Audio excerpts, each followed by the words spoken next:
I now request Mr. Ajit Nimbalkar, trustee of the Lalit Doshi Memorial Foundation, to deliver the welcome address.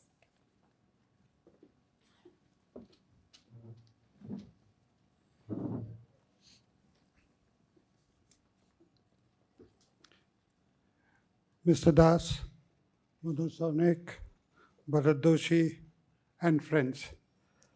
Let me first begin with congratulations to the ISRO scientists, the Prime Minister of India, and the people of India.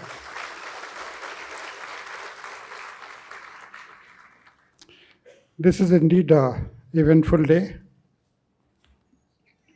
Eventful also, we are organizing the 29th lecture of the Lalit Doshi Memorial Trust.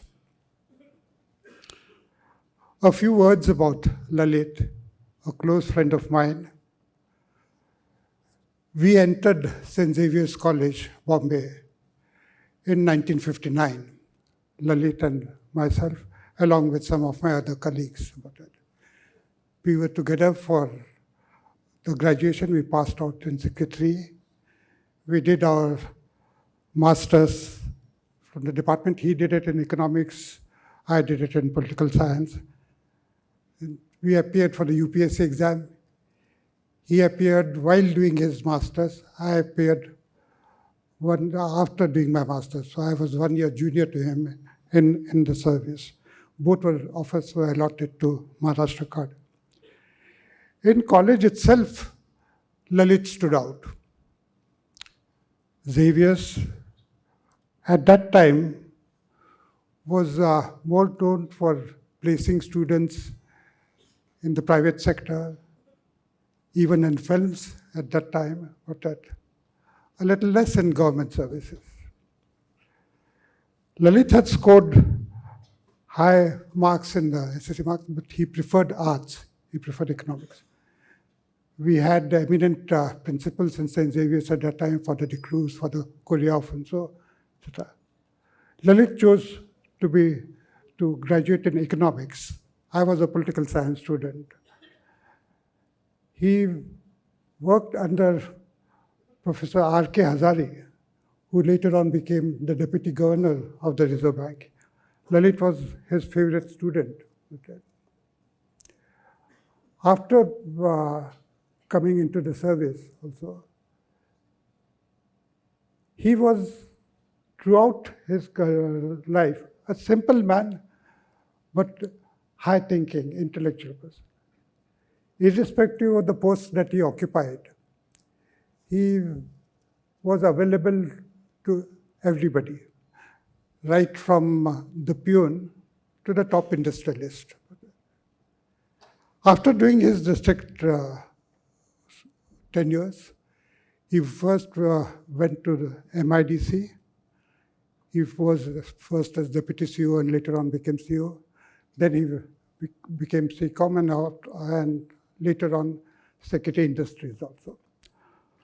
Though he was known more for the period that he spent in industries, the government of Maharashtra entrusted him with other important assignments also. During that time, we had the employment guarantee scheme. Maharashtra was a pioneer at the time, politically led by Mr. Page, and a few of the close administrators who were associated with that. Lalit was amongst them.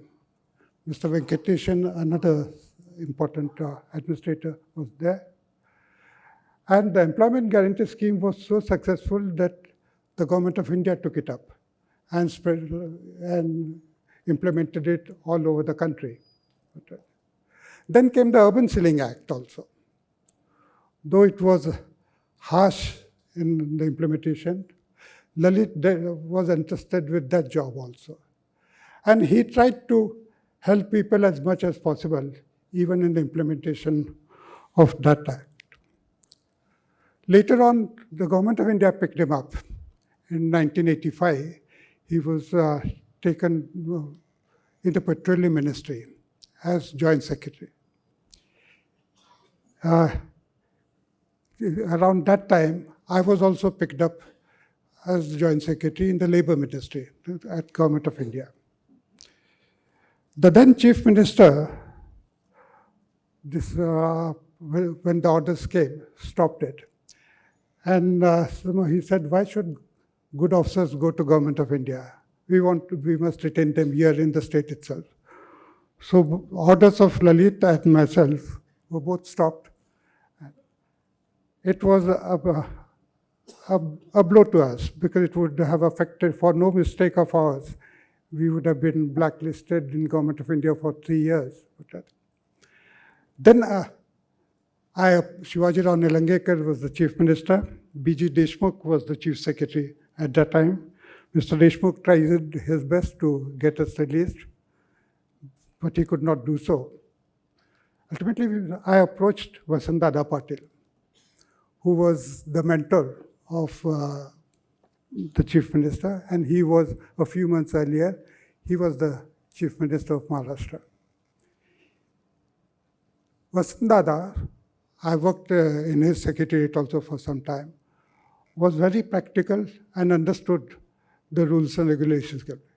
He was not studied, but he introduced private colleges in engineering and medical. That was his major contribution to the state. He understood the issue and talked with the Chief Minister and told him, this is releasing these officers would be in the interest of Maharashtra. Our officers must work at Government of India, and it would also be in the interest of their personal career. Because of Vasant-Dada, both Lalit and I were released, and we went to Government of India. We went at the same time. Coincidentally, Lalit and I share the same flats in Shalaka also today. I'm on the 13th floor, he was on the 12th floor. When we went to Government of India, we went to Vinaymarg in Chanakyapuri. We stayed together, houses back to back. And Lalit, I found him, was available for everybody. The one failing that I found in him was lack of exercise. Somehow he didn't take his health very seriously. But he used to say, when we used to talk about Surya Namaskar, he used to do Surya Namaskar, that's all. Unfortunately, that was the tragic event that led to his downfall. But he was fond of children. In Delhi, when we were staying there, my younger son, who was just about 8 to 10 years old, could approach him for his birthday gift than even me about it. He was fond of his daughter also, Hemal, a family man, but devoted to work, complete devotion to them. In 1990, both of us came back to the state. I came as Secretary to Chief Minister, Sharad Pawar, and he took over as CCOM Managing Director. Later on, he took over as Secretary Industries and accompanied the Chief Minister to Davos. Unfortunately, while he was taking a walk with Vinay Bansal, who was then the Secretary to Chief Minister, at the hotel, he had an attack and he collapsed. It was a grievous blow at that time for all of us. And after his demise, some of his close friends and family members decided to form a Lalit Memorial Trust. Bharat Doshi took the main lead. There were other close friends of his who contributed to this event. And today, the lecture series has become an event to which I think all people of Mumbai look forward to.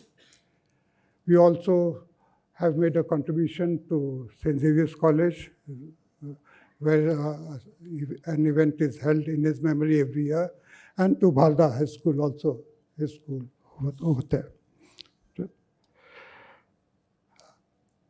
As a person, Lalit was very simple and accessible to all. We miss him a lot. We have, right from 1994, 94, he passed away. 95, the first lecture was organized with Mr. Wagun. And after that, we've had a series of distinguished speakers. Some of them, like Deepak Parekh and Uday Kotak, are here today. And I'm sure that these activities of the trust will continue in the future also. The trust members are getting old. Trustees like Prabhakaran, Arun Bongirwar, Mr. Bam, Mr. Vacha have passed away. But we hope that the younger ones will come forward and continue these activities. With these few words, I think I will stop here and we'll proceed to the further lecture. Thank you.